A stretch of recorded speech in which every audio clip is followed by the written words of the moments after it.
this unhealthy relationship with food. Very time consuming, 2 seconds to think about. And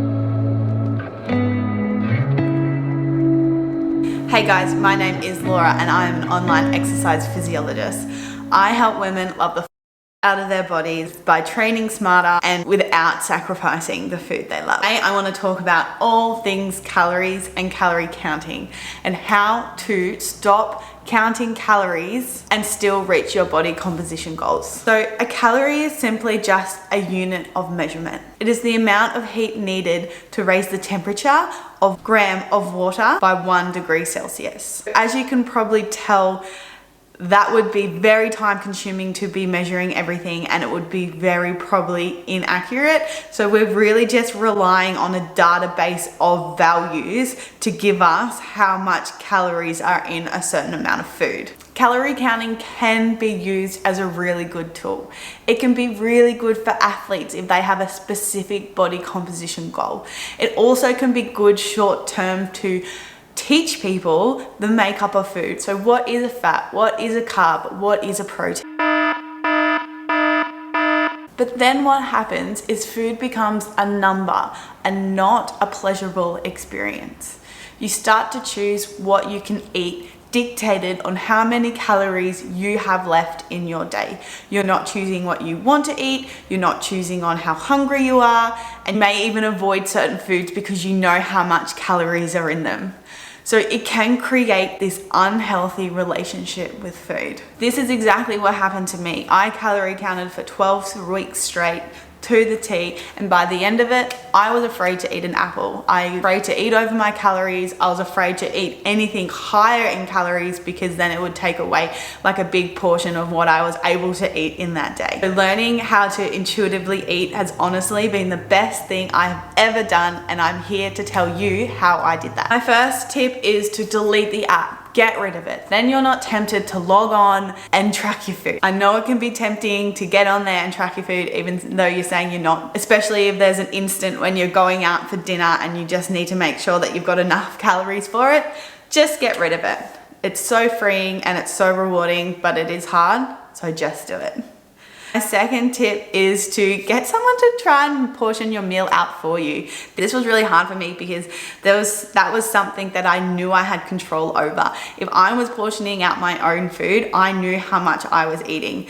I was petrified to even cook for someone else because then my portions would get mixed, or if someone else would portion it out for me. So I gave myself the little challenge that Niels, my partner, he had to portion out my food for me. It was interesting at the start, but now it's fine. Now I don't really care. So I guess it's all about just taking that first step. And my last tip is to learn how to portion out your food without having to track it.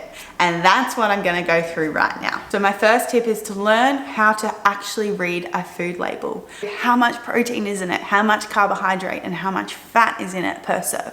Learn to read how much sugar is in it. You're looking for 10 grams of less per 100 grams.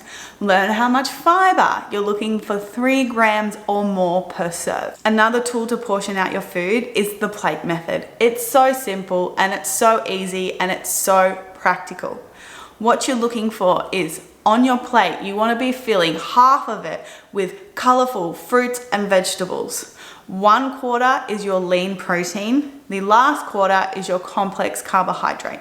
And then on top of that, you can add in a healthy source of fat.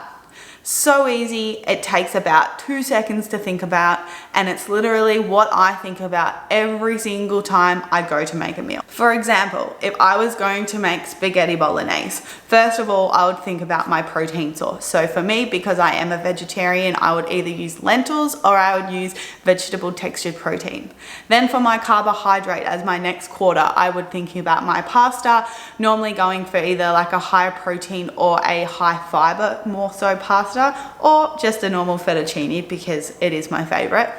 Third of all, then I think about my colorful fruits and vegetables. So I'll put in zucchini, I'll put in onions, I'll put in mushrooms, and then of course my tinned tomatoes. And then on top of that, I'll finish off with my healthy fat. So I like to put a cashew cheese on top.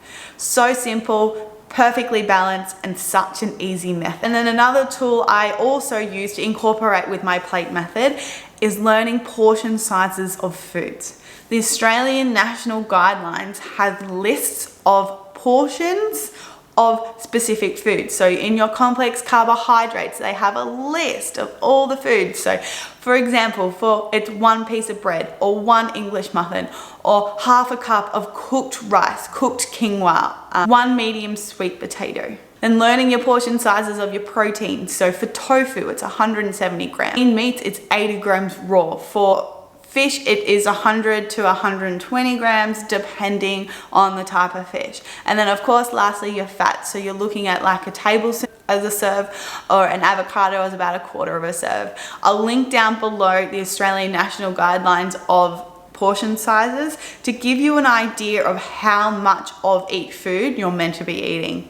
The national guidelines recommends you're eating 5 to 6 serves of your complex carbohydrate, unlimited fruit and vegetables, 2 to 3 serves of your protein, and then 2 to 3 serves of your fat. Filling up on whole foods is definitely going to help you reach your goals. So when it comes to snacking throughout the day, I really like to incorporate high protein snacks, whether that be smoothies or protein balls or like baked goods. I normally put protein powder in, high protein yogurt with fruit, toast with eggs.